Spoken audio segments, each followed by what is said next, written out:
think I ever defined what control meant before, right? But there's value opportunities not only from a quantifiable perspective, but I always get these mixed up: quantifiable and quantifiable. Thank you.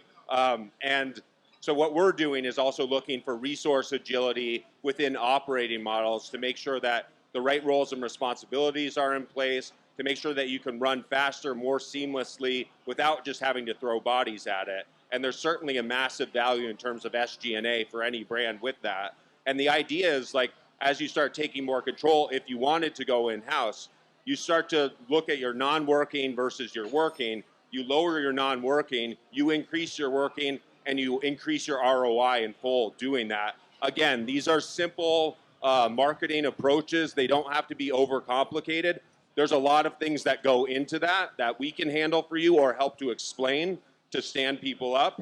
But gone are the days, especially with AI coming in and stuff too. Nothing has to be overcomplicated. And if someone can't communicate it to you in a non-complicated way, then you might want to start asking some other questions. I think that's an important point. Yikes. In terms of how brands can set their own KPIs and how they get the right knowledge to make sure that the KPIs are being met when there is such a lack of transparency and increasing complexity. So, what can brands do? Like when you talk about advanced eye tracking, that seems very complicated for a brand to understand how that's going to relate to their KPIs and how they set that. So, can you explain how to make that bridge? So, I mean, the way that we position ourselves is a jigsaw puzzle piece in whatever that KPI is, right? So, what I mean by that is if you look at the way most metrics reports are being established today, which is really saying, did I get clicks? What was my click-through rate? What was my conversion rate? Very big, stuff been around for over a decade, right? We are firmly inserting ourselves before the CTR. And there's a reason for that. Number one is that really with respect to whether you're running a retargeting campaign or a lookalike campaign or reaching new customers, the thing that I think most agencies get challenged on, and frankly could be paranoid about, right? Is this ineffective, right? Is this ineffective? And if it's not working, why, right? And I think that, so we kind of operate a bit at the front door of the advertising because that's a really big front door. The second part to your answer is, and I'll give you a cheat sheet. So here's a tip for everybody here, is the bigger the ad, the bigger the screen, the more attention you're going to be able to command, which is not an advanced concept. But because what's happening in basically a recessionary-like climate in advertising, your buys that are high CPMs are being scrutinized, right? Why do I have to pay that? Maybe it's something that's really more lower cost. Yes, there may be a trade-off to that. But one of the things, back to the KPIs, if you have a solid attention score that has actually real fundamental math behind it, you will understand how your media plan compares, whether it's a YouTube or video campaign versus your programmatic campaign. And so we find ourselves that really there's a big leap of faith right now between a brand that says, I want to do awareness, but I want to look at results. And the reality is that we kind of really are really in between there, because that jigsaw piece, if I have an attention score that really says across all of your publishers and across your buy, what is going on with that eyeball at the consumer level, I've answered a big question that I think a lot of marketers tend to really say, is my advertising effective at the front end on high awareness buys? Yeah, you almost need to test it. It's almost like a test and learn.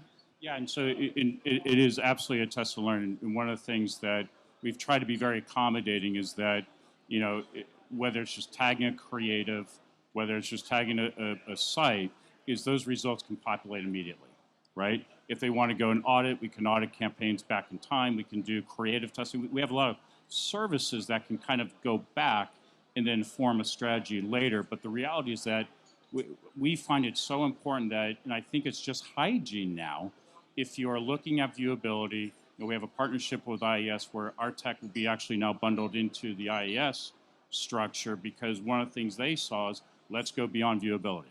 let's go beyond and actually service the marketers as well. And those are good signals for the industry. They're saying the maturity of attention is in fact going to be not a fad. It's actually going to be just the normal, just the normal progression of viewability.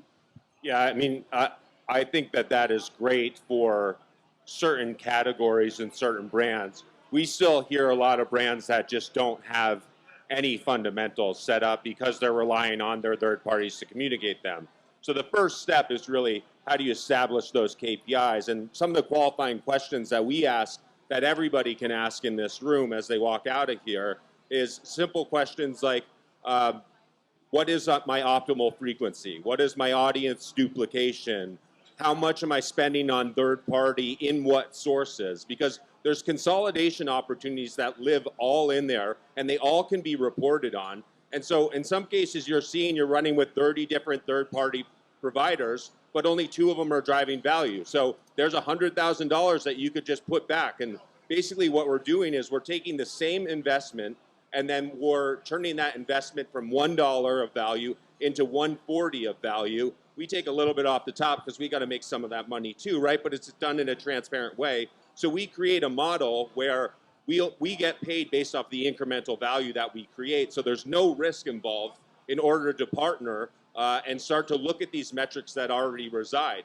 And then as you start to get a little bit more advanced, like how do you look to these intention metrics? Then how do you look to brand outcomes associated with that? Or if you're already at that level, how do you start to talk about potential in-housing capabilities where you may or may not want to take some of these relationships in-house? It's not right for everybody. It is right for some. It requires a test and learn opportunity where you start small with a few brands and go bigger. But this is more from a maturity standpoint, which takes quite a bit of time to get there.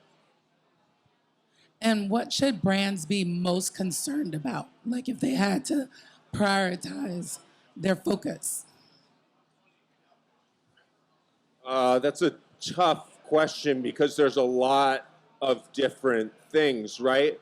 I'll speak from the brand side. So just having worked at L'Oreal for a while, like sometimes we challenge vendors, sometimes we challenge agencies to meet certain goals with no real justification as to why we need to meet them, right? And so I would say, like, first and foremost, just everybody should be asking why.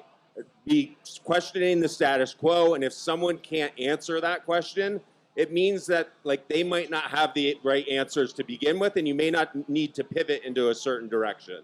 I would also start saying, like, when it comes to data and data access, you certainly should be asking for that, but you need the right knowledge to understand what is available and how to use it, right? So educate yourself on whether or not someone will give you that data access, which would be my next question to you, right? But because if you can't give that data access in a transparent way, well, do we actually really know what's going on, and is that methodology true? Yeah, so the answer is yes. We do believe in transparency, and that's key. My thing is, it's ironic that we're sitting here. We always talk about media in a creativity conference. And the reality is creative is about as important as it's ever been. And I think that gets lost sometimes. So if you look at endless studies that we've been doing for brands and agencies, the logo on most creative is too small. The eyeball never sees it. And one of the things that we, ironically, I think back to what a cheat sheet for a brand is, keep it simple, get that logo out there, get that tagline out there, get the messaging out there. I think we're so bent around the best looking ad, and it's got to be the best imagery, and it's got to be really special and unique. The eyeballs just don't see a logo on the corner of an ad anymore. Back to the fractions of a second, they just don't do it. And so I think that, you know, an ad that is in programmatic should be different than an ad in video, an ad in print, and this is basic behavior. But I think the things that we're seeing is just complacency and creative. And I would double down in this climate beyond media constructs, really focus on creative, you know, doing creative testing. We could run results on creative before that campaign even launches, so that we know what the eyeball is going to see. So we get to a better outcome before the get-go. And so I wish that I had known this when I was agency side or brand side, because I think that would have really helped me not just get creative out, but actually, can we do this in the right way? So it's actually bringing creative and media closer together Yes. so that one informs the other. And it's really a partnership, which is the holy grail. Brian, maybe you can speak a little bit more about where you think things are going. So you've talked a little about taking control and transparency, setting the right KPIs. Where is this going, and what should brands be thinking about for the future? A lot of brands are coming to us to talk about what control means for them and how you define that, because it's different for everybody.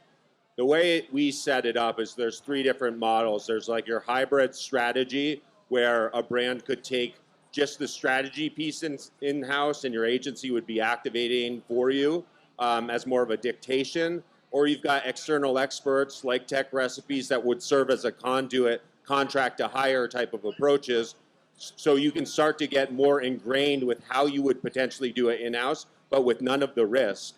And then additionally, then there's the full in-house. But as I mentioned before, full in-house would mean you're basically, it could be creative, it could be media. You're starting to take all of this and internalize it and put headcount associated with that.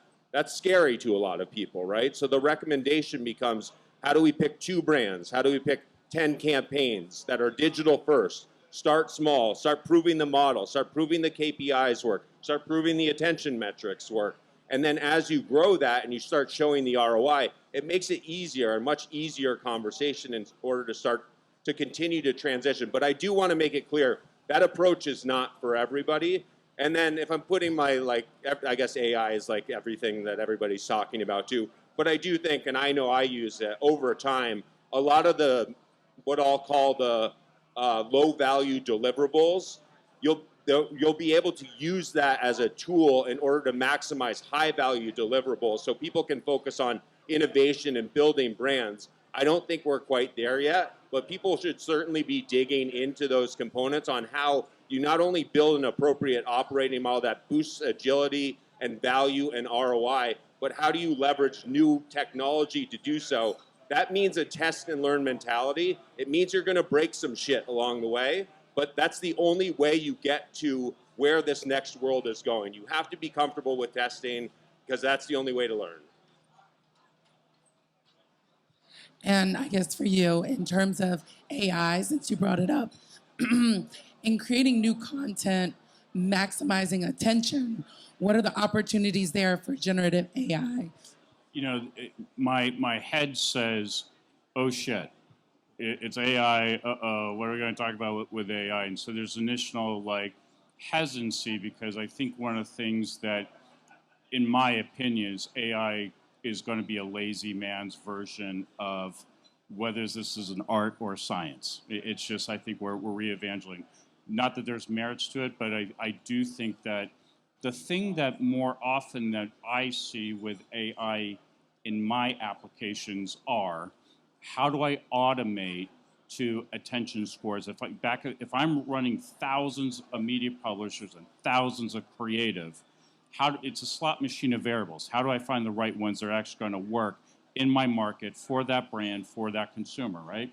And that's where we see this progressing. But I really hesitate, because I think, the nature of programmatic is inherently challenged that concept, because it's been so, back to that slot machine of variables, there hasn't been one that said, I've nailed my marketing today. Damn, I'm done, right? It's not there yet, and I think that all of us looking at AI as a potential solution, I think that's good. Does not negate the power of the human to actually say, what in the hell are we going to train these things to do to actually do this correctly? And so I think that in a 9-inning baseball game, I think we're in inning 2. Yeah. And I think that's where I see it. That's fair, but that's not what you would use it for, right? I don't think you're always going to have visionaries and thought provokers.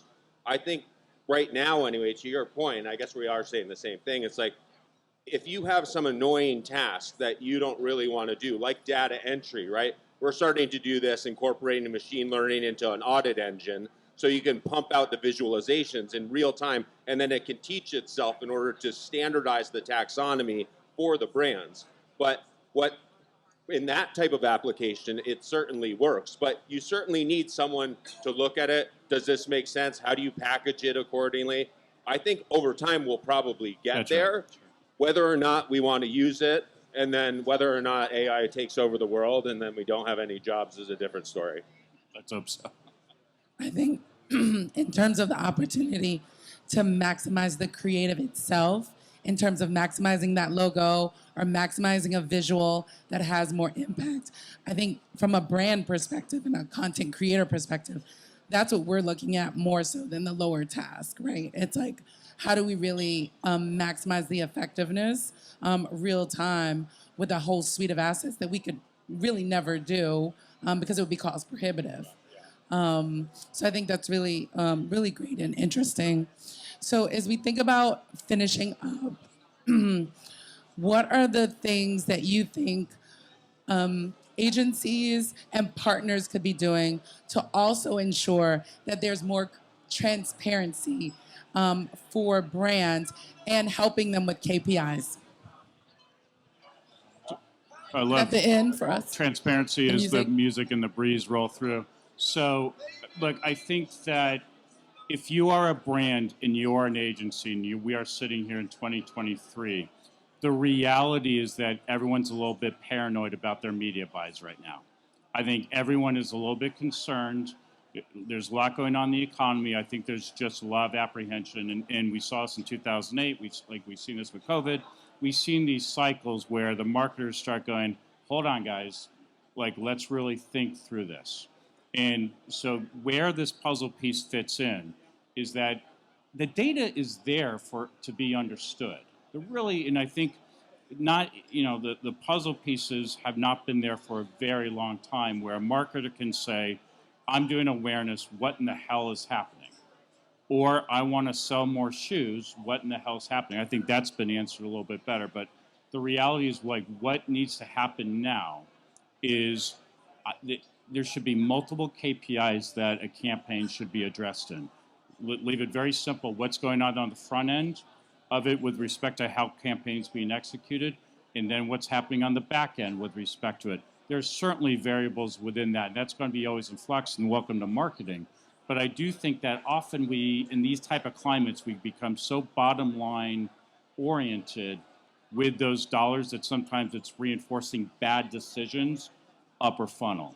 And I think in 2023 we see that, and we back to evangelism and back to where I think we want to go, is that any scoring you have that shows that your ad is being effective in attention, or it is doing something for awareness, or it is doing something from the ad itself, I think is super important beyond the metrics of what was my ROAS on Thursday. And that would be what I encourage more than anything else right now. So I would first say, let's all define what transparency means to each other. It may mean something different to everybody, and that's okay too, but transparency to us and the brands that we work with means, how do we generate the most amount of value? How do we understand where we are actually spending our dollars, right?